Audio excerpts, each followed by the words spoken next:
Welcome to My Side of the Bag. I'm Drew Hinesley, joined as always by Scott Leonard, aka Scotty Worldwide. Good boy. All right, a lot of golf on television and in action around the world this past week. We had dueling playoffs. PGA Tour had the eventual champion Akshay Bhatia versus Denny McCarthy, who had a red-hot back nine until he ran into a little bit of a problem in the playoff. And then on LIV, we had Miami, and it was at Doral, the Blue Monster, and we had Dean Burmester versus Sergio Garcia. Burmester wins $4 million in his playoff victory. Akshay only wins 1 point something, but Akshay gets a ticket to Augusta, and Dean gets to watch it from home. What would you rather do, Scotty? 4 large or a ticket to the show this week? Listen. You can flash all that money in front of me.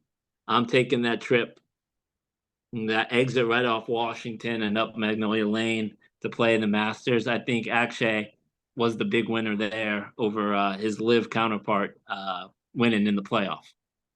Something that the membership at Augusta National very proud of.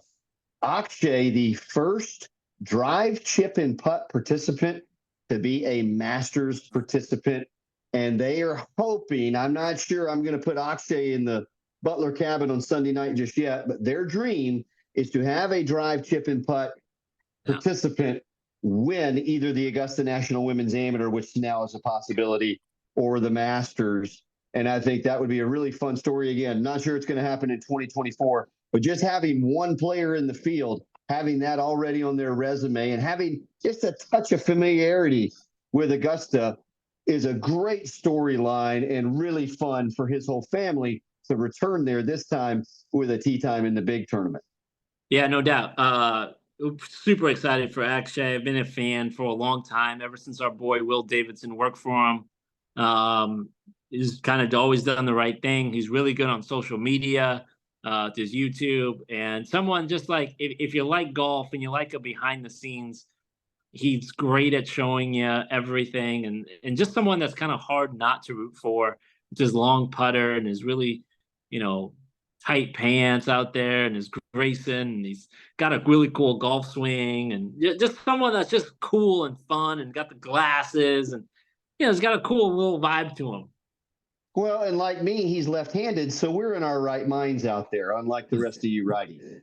And yeah, Akshay, you guys all got it right. Akshay, if you're listening, I'm a little, my gear's a little bit old, little wear patterns on some of my wedges. So if you got a set that just doesn't fit you right, send them on down to my house. I can put them to use, buddy. Not many folks in the podcasting world or the caddying world can put your clubs to use, but I certainly can. And Will Davidson knows all about that. Will Davidson making an appearance on our show today, and indirectly with his company Birdie Brands being sported by my man Scotty Worldwide. Absolutely. He always takes good care of me, so I try to give back as much as I can. Will's one of our favorite guys out there, and so always try to support the boys. Maybe if Birdie Brands sees this, maybe we can talk a little turkey and have a sponsorship deal with My Side of the Bag and Birdie Brands. I think that's just a natural fit. That's just me. All right. Now, let's go to dueling playoffs on a Sunday afternoon. I actually tuned in. I want to call it the back nine of the LIV event, but it's not the back nine. It's their final 9 holes. Right. Have you watched any of the LIV coverage, Scotty? I didn't watch a whole lot of this one. I have watched quite a few. It just didn't work with schedules. I was out on the golf course. But yeah, no, I've watched it. I watched every Mayakoba. I watched every shot when Waco Neiman beat Sergio. And how about this now? Sergio is 0 for 3 in LIV playoffs. Lost to Taylor Gooch in Singapore, lost to Waco in Mayakoba, and now has lost to Dean over in Trump. So Sergio's 0 for 3 in playoffs, but he's getting there. So what does maybe that tell us about his form heading to a place he's already won before at Augusta? I would not be surprised if Sergio is part of the conversation late on Sunday at all. because all we know is that, listen, course knowledge is big at Augusta. He's been there. He's gotten over the triumph. He'll be at a dinner Tuesday night talking to past champions. So he knows what he's doing. Yeah, pretty good dinner from what I understand by reading the menu. From what I can pronounce and research on Google, most of these dishes I've never had. I'm just not that fancy, and I'm not from northern Spain, but it looks really good what John Rahm is serving at the Champions Dinner this year. As far as the LIV broadcast, I watched those final couple hours, and once you get about 30, 45 minutes in, I'd say the all the graphics, the way they present it actually begins to make sense. At first, it can seem like a lot coming at you, but as somebody who's ADD, it began to make sense to me, and I love the way they put the layout of the hole along with the wind, the way it works across the hole. I really like a lot of that. It seems like a lot of noise sometimes, but it does make sense. I do not like the shotgun format, mainly because it spreads out the gallery.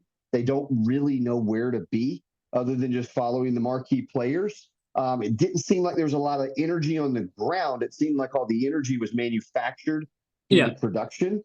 So again, I think they're trying very hard. I'm not sure they're succeeding just yet in what they want to produce.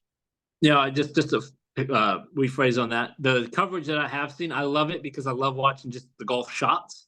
I love the back and forth between the shots. I think, there's a lot of caddy player interaction on golf shots, which I appreciate. The only thing I do dislike about it is the shotgun start, because I think everyone that finishes should have to go through the same gauntlet. And I want to watch what he did on 16 versus what she did on 16, which is what he did on 16.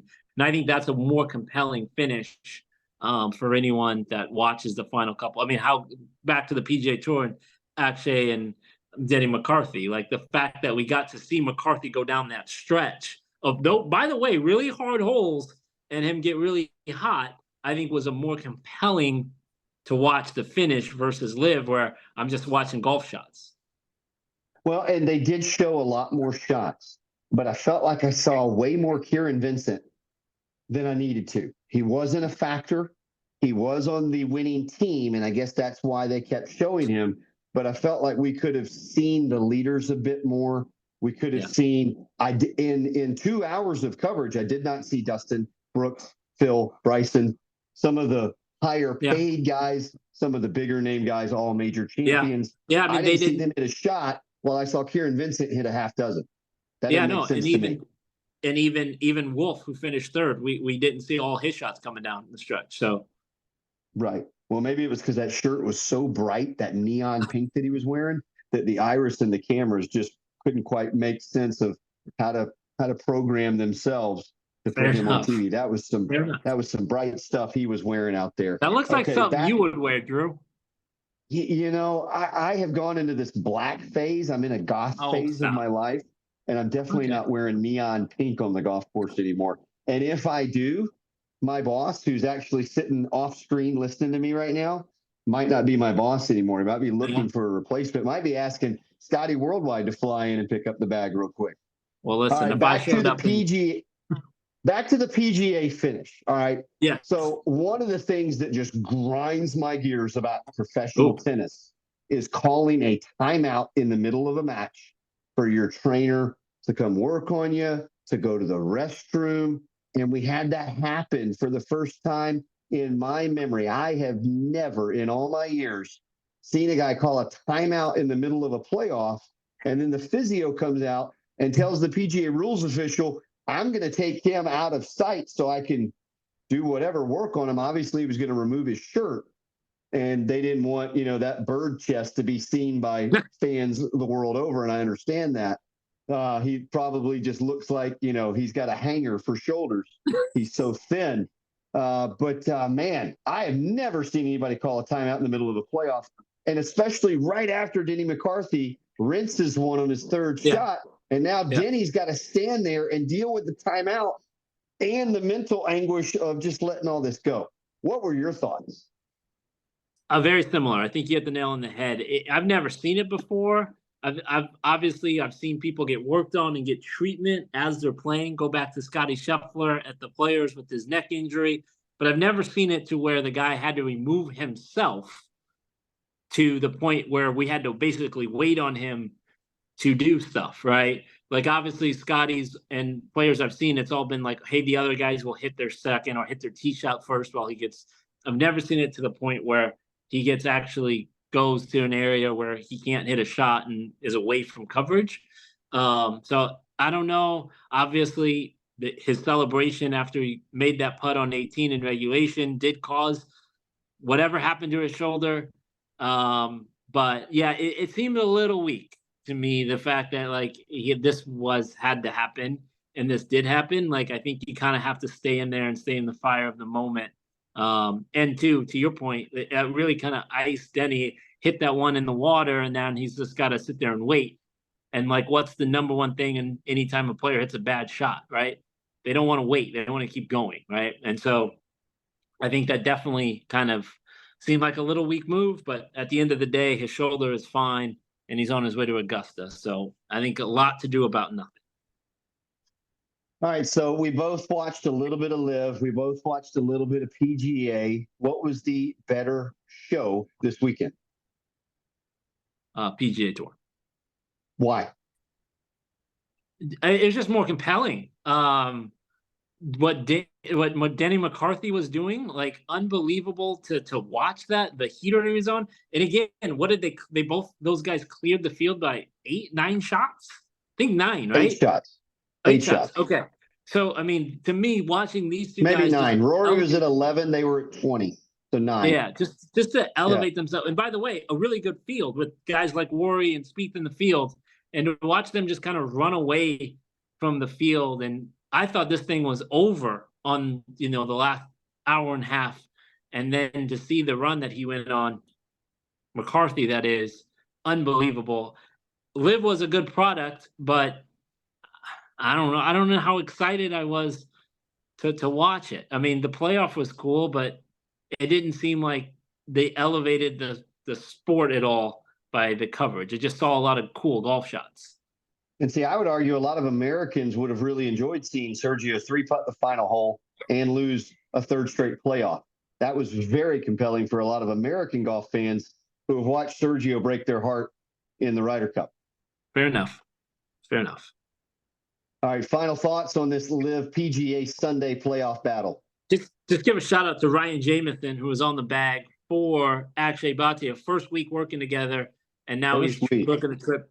Now is he still with Justin? Do you know? Justin. Suh. Who? Justin Suh. S-U-H. I would say that you're going to end up with Akshay. You just got your win in week 1. You're going to work the Masters. Okay. I think Justin Suh can find somebody else. And I think Akshay's happy to tell him that. That was the only lasting thought I had is shout out to him. First week working together, and now gets that win with Akshay. All right, Scotty, thanks for joining me and giving me your opinion. Thanks for watching this episode of My Side of the Bag.